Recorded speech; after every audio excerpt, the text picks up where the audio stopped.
Bueno, tramo final de este encuentro central con el precandidato del Partido Nacional, el senador Jorge Larrañaga. Sabe, senador, que en esta mesa solemos hablar del futuro del empleo, o los empleos del futuro, de esta revolución tecnológica que es un hecho ya, y lo que significa de cara a lo que será ya un hecho inminente, con empleos que no van a existir dentro de muy poco tiempo. Veníamos del bloque anterior hablando de educación. Vio el tema del informe de enero de la OIT, sí, de la enorme sustitución de fuentes de trabajo en función del Internet de las cosas, de la robótica, sí, de lo que va a pasar en el mundo, ¿no? Sí, También nos va a llegar, ¿no? Absolutamente. Bueno, quería plantearle ese tema como, creo yo, debe ser uno de los temas, lo digo como ciudadano, ya no como periodista, en el hecho de que debe estar en la agenda de todos los partidos políticos, como así también lo que mucha gente está planteando, quizás deberíamos ir a un cambio a nivel educativo de lo que le vamos a enseñar a nuestros hijos. Ya no hablemos de nuestros nietos, ¿no? Que no sé qué va a pasar de eso. Pero... Totalmente de acuerdo, Sena, con ese tema. Yo por eso propuse, y fui al PICNT, porque tengo muy buena relación y porque además me parece imprescindible tener un mejor relacionamiento con el PICNT. Yo fui intendente municipal de Paysandú durante 10 años y tuve un día de paro. A mí me buscaban para arreglar los líos que se formaban muchas veces en otras intendencias municipales. Cada tanto comíamos un asado con el Pepe de Lía y con el Gordo Platero, dirigente histórico de los funcionarios municipales del Uruguay, dirigente de primer nivel. Entonces fui al PICNT porque yo creo que hay que impulsar un pacto nacional sobre el empleo y sobre la productividad, como una política también a desarrollar, y que el salario que se pacte por productividad entre trabajadores y empresarios no tenga impuestos. Es decir, usted tiene un salario nominal sujeto a los impuestos, es un problema, pero si después entre usted y la empresa hay un acuerdo por productividad, ese plus por productividad que usted pueda ganar y que se concerte en función de alcanzar determinado nivel, no tenga imposición tributaria. Lo mismo que el tema de la hora extra. La hora extra, quien la hace percibe que termina perdiendo un 30 o un 40% en beneficio del Estado, que es socio de esa hora extra que hace. Y encima le puede subir de franja y terminar tributando más, con lo cual está trabajando para el Estado. Entonces creo que ahí hay que hacer un enorme esfuerzo. Creo en las políticas activas tributarias y tarifarias para generar trabajo. Sí. Creo que en la industria de la construcción hay que buscar una rebaja al 50% de los aportes patronales a la seguridad social como forma de estimular una industria que es básicamente también en lo que hace al sector privado de la industria de la construcción. No es posible que vos quieras hacer un cuarto para tu hijo, tu hija, o con un baño, si se casa, lo cual es muy común, agregar algo más, tengas un costo enorme en el tema de la construcción que te hace imposible hacerlo cumpliendo toda la normativa y después termines haciéndolo en negro. Claro, está bien, eso habla de la creación de empleo genuino, lo cual está muy bien, pero en un paso más, ¿cómo se puede llegar a implementar las nuevas tecnologías si no es a través de la capacitación permanente? Con lo cual, allí debería haber una apuesta importantísima. Totalmente de acuerdo, porque además en el tema del software, en el tema de la inteligencia artificial, en el tema del Internet de las cosas, en el tema de algo que cabe en un microchip, en algo que es incubadora de empresas y muchas otras cosas más. Yo creo que ahí tenemos un campo extraordinario. En Internet creo que trabajan algo así como 18 o 20 mil personas en el país. Y eso creo que revela que tenemos que hacer un enorme esfuerzo. Ahora, ¿qué pasa? Hay que acompañar la educación, adaptarla a esas transformaciones de la tecnología y del mundo del trabajo.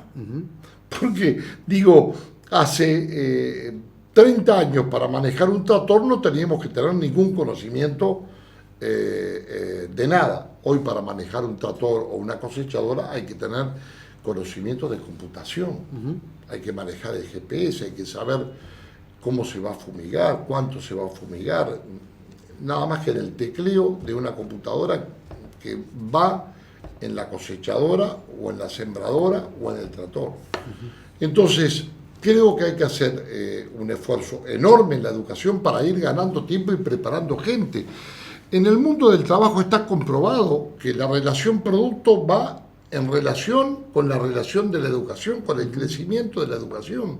A mejor educación, mayor producto.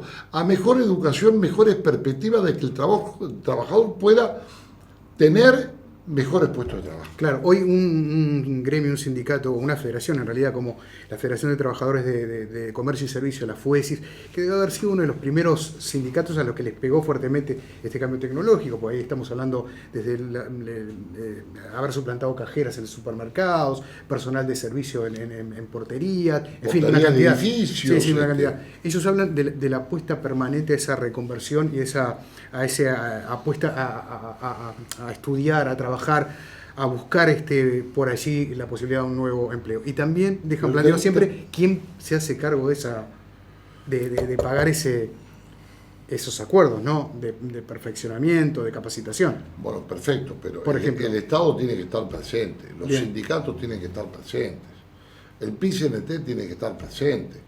Yo creo que hay una enorme disposición.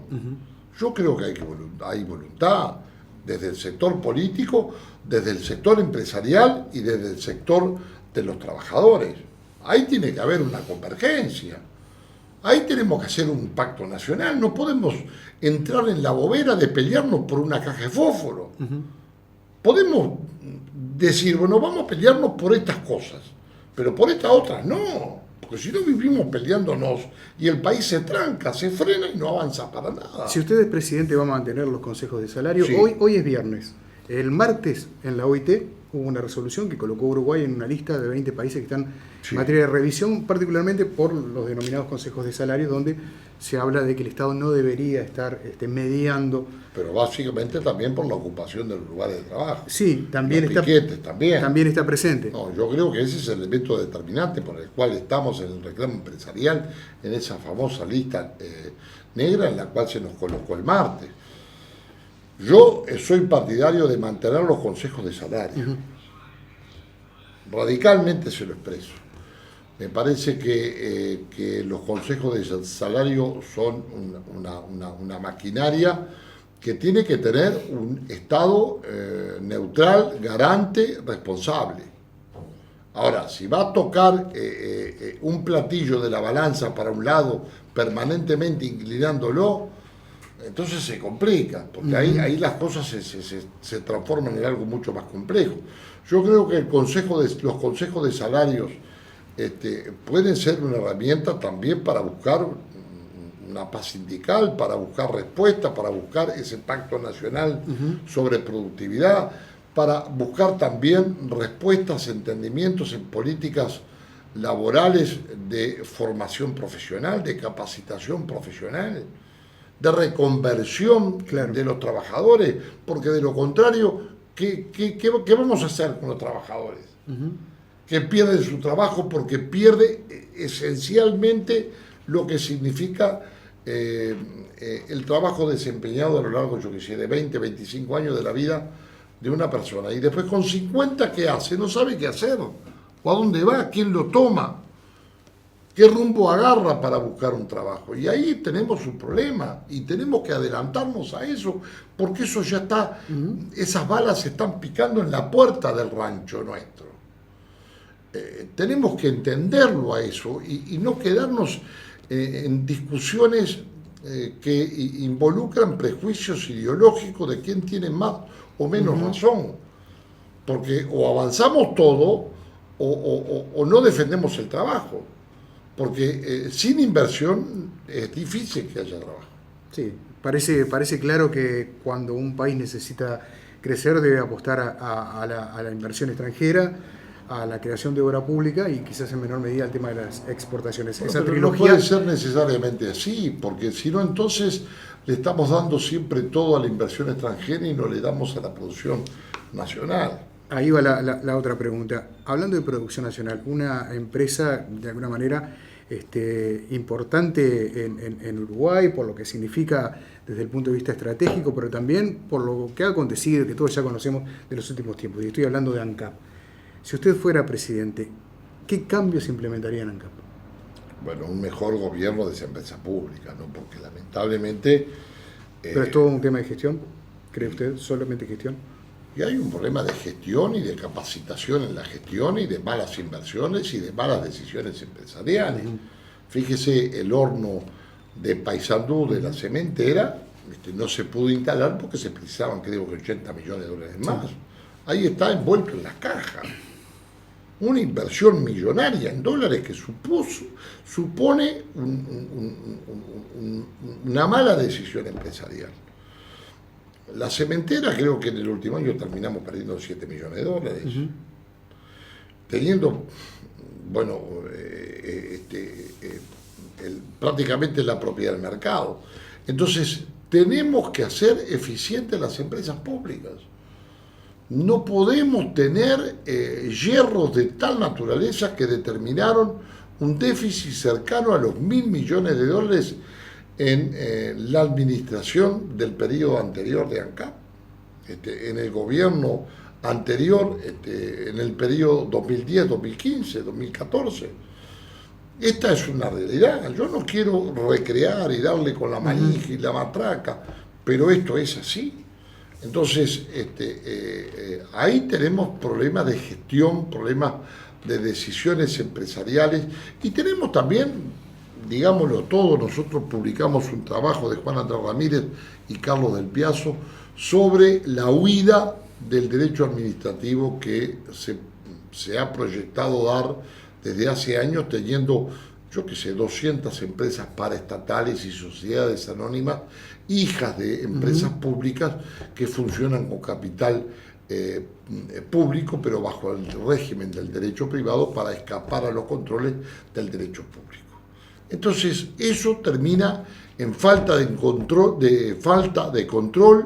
eso termina en despilfarro, eso termina en un gerenciamiento equivocado. ¿Refinado de importación de combustible? Yo creo que no podemos poner una suerte de pelea entre la importación y la propia mantenimiento de la planta de ANCAP.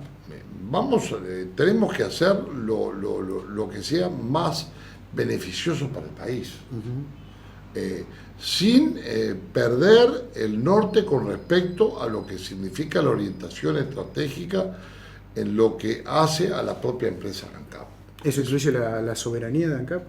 ¿O la soberanía del país en realidad por lo que es el reparto de combustible, el traslado de combustible, que es lo que manejan los trabajadores de ANCAP como un elemento a tener en cuenta? Yo creo que todo hay que tener en cuenta. Todo hay que tener en cuenta porque ni la novelería de la importación, importación contra el refinado y la producción propia, hay que ser eficientes. Si tenemos algo que está instalado, no lo podemos tirar. Tenemos que hacerlo funcionar bien, para que trabaje bien, que sea competitivo. Ahora, ¿qué pasa? Con un Estado que siempre le está reclamando a las empresas públicas en las tarifas, en los combustibles, mayor participación con aportación a rentas generales y al gobierno nacional, en función de las necesidades de socorrer los déficits públicos en determinadas materias, está brava la cosa. Porque entonces UTE tiene que aportar 100 y pico de millones de dólares al financiamiento de las obras de UPM, de ferrocarril de UPM, Antel también tiene que hacer su aportación, y así sucesivamente. Entonces, ¿cómo no van a subir las tarifas? ¿Cómo no van a subir los combustibles si el propio Estado le exige mayor participación, mayor aportación a las arcas públicas? Tenemos impuestos encubiertos en tarifas, en combustibles que terminan después recargando la producción y el trabajo. Senador, ¿y cómo se hace para abatir un déficit fiscal que supera el 4.5%? 4.8% sin ingresar... El producto. Exactamente, pero sin ingresar en, digamos, los recortes en materia de políticas sociales que se llevan una gran parte del gasto o de la inversión, como se la quiera mirar también. Nosotros no estamos dispuestos a recortar inversiones en materia de políticas sociales. Tendremos que buscar cómo las mejoramos, cómo buscamos contraprestaciones y algunos instrumentos que puedan significar caminos que conduzcan del asistencialismo a la ruta del trabajo, pero no proyectamos eso. Creo que tenemos que ir a una regla fiscal que suponga un comportamiento del presidente de la República hacia abajo, con una decisión, incluso si se quiere, respaldada por el Parlamento Nacional, para controlar el mal gasto público, una guerra al gasto público. Nosotros no proyectamos nuevos impuestos y creemos y queremos generar una expansión de la economía, un crecimiento del producto, de la inversión para buscar apoyar al trabajo.